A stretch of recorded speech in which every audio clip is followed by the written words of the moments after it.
काय घटना घडली? माझं नाव प्रेम अशोकराव लाड. असं झालं की आम्ही तिथं हिलेच्या टकरात होतो, तर त्याच्यानंतर त्यांची बोलाबोली किरकिर झाली, मग शिवीगाळ झाली.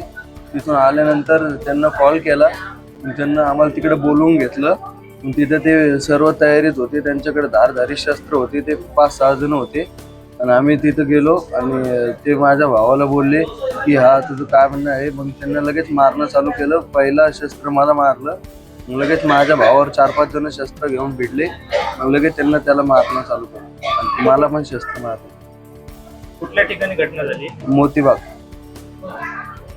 किती जण होते तुम्ही? 3 जण. आम्ही 3 जण होतो, पण आमच्या 3 जणांना पण त्यांना घायल केलं. काय काय नाव होते ते?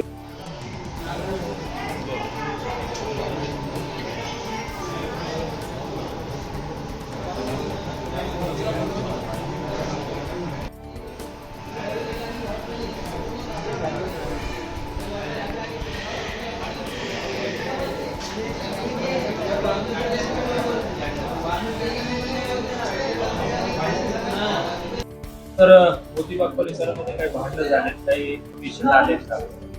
नमस्कार, मी डॉक्टर मुलगीर सध्या कॅज्युलिटीमध्ये ड्युटीवर आहे. आपल्याकडे 3 पेशंट आलेले आहेत. तर त्याच्यामधलं पहिलं रवींद्र अशोक लाड, वय 28 वर्ष, जुना जालना, गवडी मोहल्ला इथला आहे तो. आणि त्याला जास्ती मार आहे, थोडा डोक्याला वगैरे जास्त मार आहे. त्याला आल्याच्यानंतर आपण प्रथम उपचार करून सलाईन BP वगैरे आणि त्याचे जे काही ब्लिडिंग वगैरे आहे ते थांबून थोडंसं त्याचे जास्ती मार असल्यामुळे त्याला आपण रेफर केलं हायर सेंटरला. त्याची तब्येत थोडीशी नाजूकच आहे. आणि दुसरे जे 2 आहेत, प्रेम अशोक लाड, वय 20 वर्ष, याला डोक्याला मार लागून तिथं आपण रक्तस्राव चालू होता, त्याच्या आपण टाके वगैरे देऊन थोडं स्टेबल केलेलं आहे.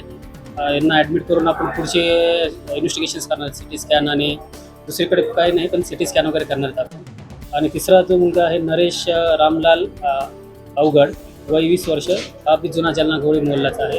त्याच्यासुद्धा डोक्याला मार आहे. टाके वगैरे टाकून आपण सध्या स्टेबल केलेला आहे. यांना दोघांना ॲडमिट करून पुढील CT स्कॅन वगैरे करणार आहेत आपण. माझं नाव doctor Mulgir, civil hospital Jalna, medical officer.